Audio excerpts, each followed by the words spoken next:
Most people think the problem is simple. They believe they don't earn enough money. They look at their paycheck and think, if this number were higher, my life would finally feel easier. But across the United States, something strange is happening. Millions of people earn more than their parents ever did. Many earn more than they did 5 or 10 years ago. Yet financial stress hasn't disappeared. In fact, it feels worse. Rent feels heavier. Groceries feel more expensive. Healthcare feels unpredictable. And savings feel impossible. So the question becomes unavoidable.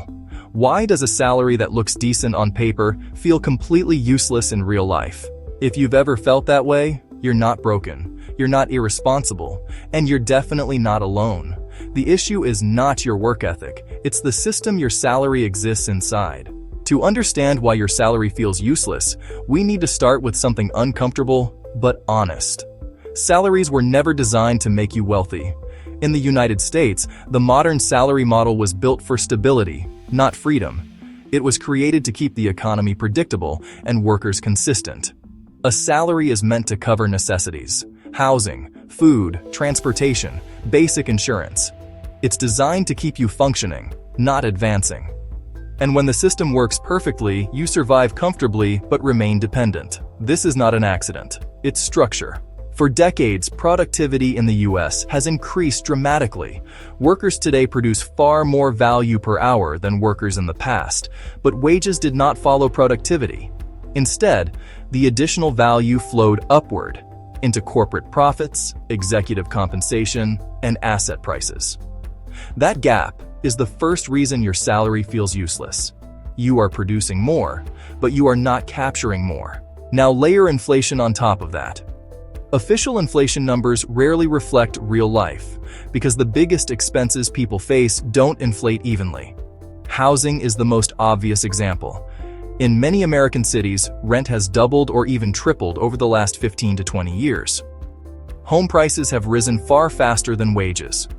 Mortgage payments have exploded due to higher interest rates. If housing consumes 30 to 50% of your income, your salary is already compromised. Then there's healthcare.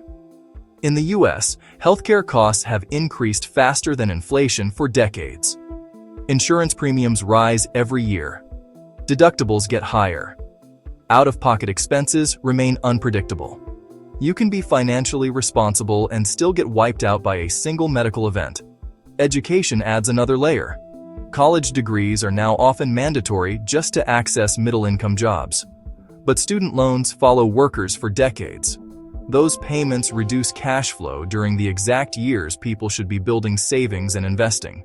So your salary gets squeezed from every direction. What's left is maintenance money. Money that keeps you alive, insured, housed, and employed. But not free. This is why so many Americans feel like they're running faster without going anywhere. Now let's talk about taxes, because this is where the frustration deepens. Salaried income is taxed first, hardest, and most visibly. When you earn a paycheck, taxes are removed before the money ever reaches you.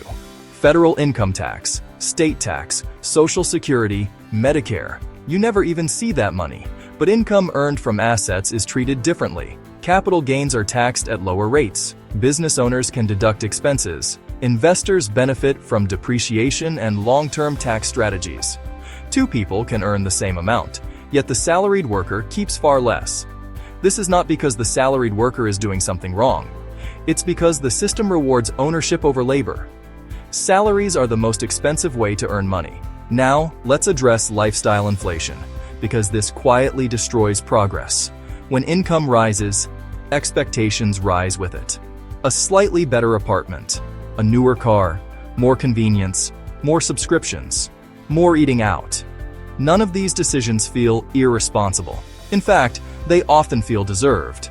But together, they absorb every raise before it changes your future. The system encourages this behavior. Credit cards make spending painless. Buy now, pay later hides real cost. Low monthly payments create the illusion of affordability. The result is that your lifestyle expands to match your income, and then traps it. So even when you earn more, your margin stays the same. That's why your salary never feels like enough. Another major factor is time. A salary ties income directly to hours. No matter how skilled you become, there are only so many hours in a day. This creates an invisible ceiling. You can climb the ladder, earn promotions, negotiate raises, but eventually, progress slows. This is why burnout is common among high earners. Doctors, lawyers, engineers, consultants. People earning six figures often feel just as trapped as those earning much less. Because when income depends entirely on your presence, your freedom is limited. Your salary feels fragile because it is. One missed paycheck creates stress. One layoff creates panic. One health issue creates fear. This is not personal weakness. This is structural risk. And here's the part most people never hear. Your salary was never meant to make you feel secure. It was meant to make you feel stable, just stable enough to keep going. True financial security comes from redundancy, not income size. When all your financial power comes from one source, that source controls you. Now, let's talk about the emotional cost of the system. When your salary feels useless, you start blaming yourself. You feel like you're behind. You feel like others are doing better. You feel pressure to hustle harder. Social media amplifies this feeling. You see people claiming financial freedom. You see side hustle success stories. You see lifestyles that seem unreachable. But what you don't see is leverage. People who escape salary pressure don't usually work harder. They work differently. They add income types. Salary income provides stability. Ownership income provides leverage. That distinction changes everything. Ownership income includes things like investments, equity, scalable skills, digital products, or businesses that earn without requiring constant time. Even small ownership income changes how your salary feels. When your paycheck becomes support instead of survival, your mindset shifts. You stop making decisions out of fear. You stop tolerating bad conditions. You regain negotiating power. This is why wealthy individuals obsess over assets, not raises. Raises help you survive inflation. Assets help you outrun it. The goal is not to quit your job overnight. The goal is to reduce your dependence on one paycheck. A salary is not the enemy. A salary is a foundation. But a foundation without structure on top is just concrete. Once you understand this, the frustration changes. You stop asking, why isn't my salary enough? And you start asking, how do I use this strategically? That's when progress becomes possible. You begin building optionality. Optionality means choice. Choice to say no.